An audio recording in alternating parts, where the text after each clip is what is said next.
It's May 2nd, 2011. Night air hums over Abbottabad, Pakistan, as two helicopters skim low across the foothills of the Hindu Kush. On board, 24 Navy SEALs. Their target is the man behind the September 11th attacks, Osama bin Laden. The mission is a tightly held secret, known only to the highest levels of the US government. After a decade of hunting, the world's most wanted man has finally been found. The plan is simple on paper and brutal in a practice. Land undetected, breach the compound, eliminate or capture the target. But the house they're heading for isn't ordinary. 12-foot concrete walls ring the property, topped with barbed wire. The main building rises 3 stories. Every window is blacked out. Balconies hide behind privacy walls and shades, defeating the gaze of high-flying drones. No one on the team knows what waits inside.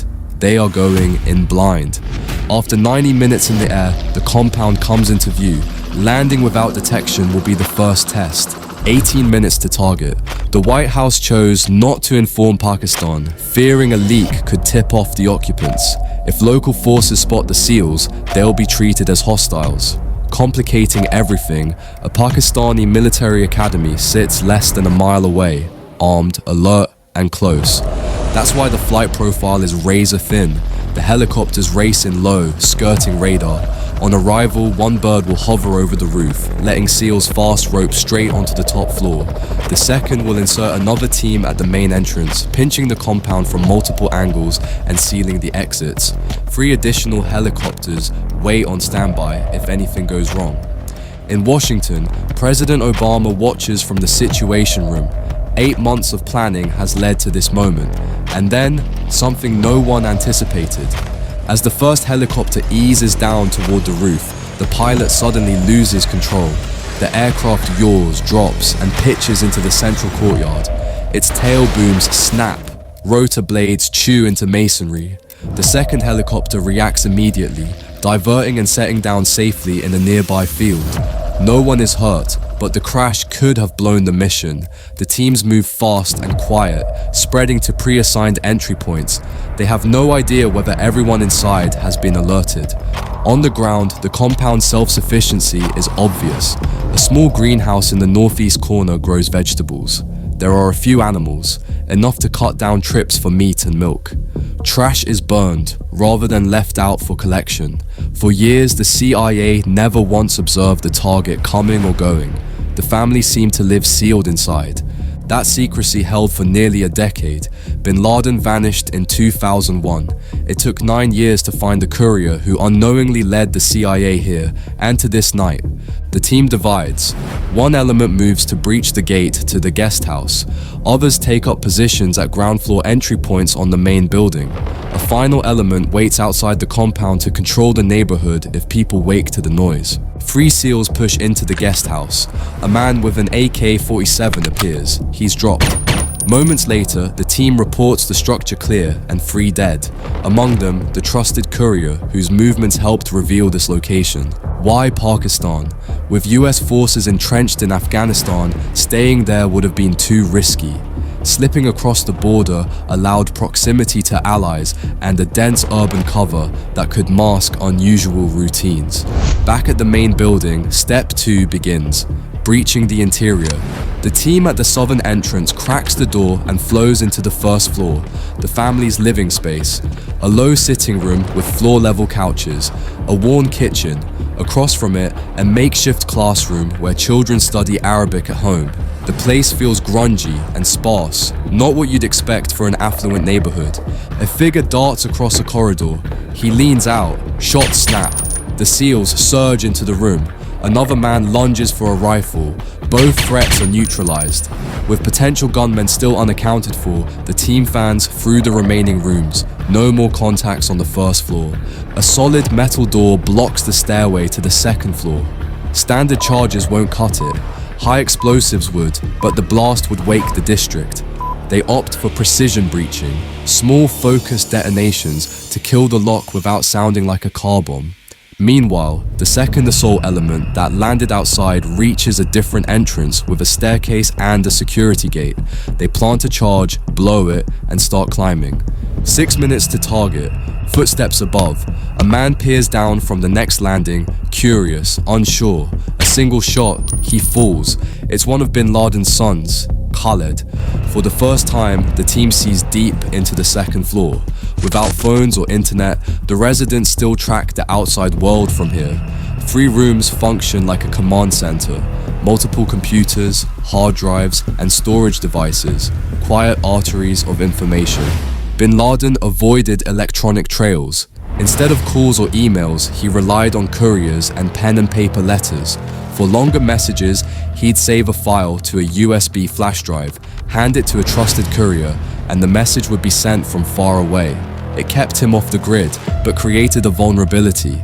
Data has to live somewhere, and this second floor stash could be a gold mine. They can't stop to sift. Each room is cleared quickly and marked. The way to the 3rd floor, final objective, opens ahead. 2 minutes to target. A decade earlier, in the mountains of Tora Bora, bin Laden had seemed cornered. Airstrikes above, ground forces tightening the ring. He reportedly recorded a farewell message, convinced the end was near. But he slipped away, through a tunnel, a gap, the help of locals. No one knew for sure. The team tonight cannot let history repeat. They stack tightly on the staircase and move up. The 3rd floor is black. Even with night vision, visibility is poor. They listen, breath, a shuffle, then a glint of movement, a shot. The team floods forward. 5 seconds to target. 2 women freeze. Bin Laden's wives. Children huddle and cry in a corner. On the floor, a tall man with a grey-streaked beard lies motionless. In those first seconds, identification isn't ceremonial, it's procedural. They've reached the objective. The target is down. But the mission isn't over. Power in such networks doesn't vanish with one man. The trove on the 2nd floor could inflict a second strategic blow. Names, plans, methods. Then a new problem crackles over the radio.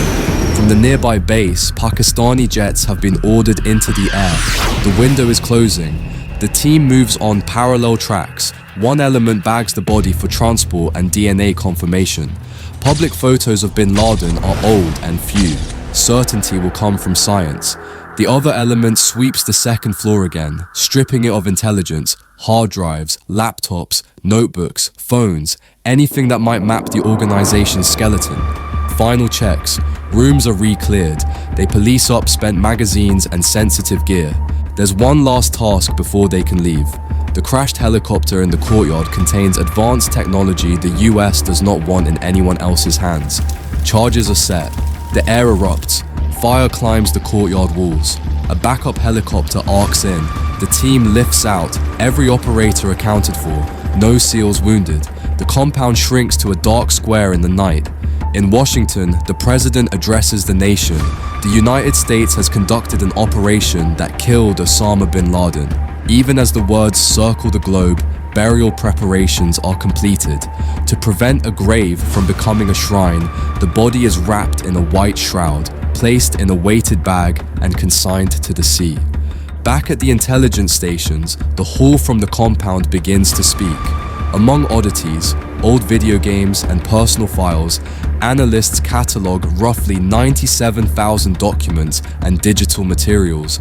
Years of work will follow. The cache reveals inner workings, communications habits, and pieces of future plans, threads that can be tugged to unravel networks. In Pakistan, it's around 3 a.m. when senior officials are briefed. Reports later suggest local forces arrive at the compound only after the SEALs have departed. In the days that follow, investigators, journalists, and curious locals descend on the site. 9 months later, local authorities bulldoze the structures to deter ghoulish tourism. Today, only a concrete outline remains. What lingers, though, is the anatomy of the raid itself. A mission designed for silence that began with a crash. A compound built to hide a man who never left it. A decade of pursuit resolved in minutes on a dark staircase. 3 steps, land undetected, breach the compound, eliminate or capture the target. The difference between success and failure balanced on dozens of tiny choices. Where to land, which door to blow, when to push. And when it mattered most, the team absorbed chaos, adapted, and finished the job.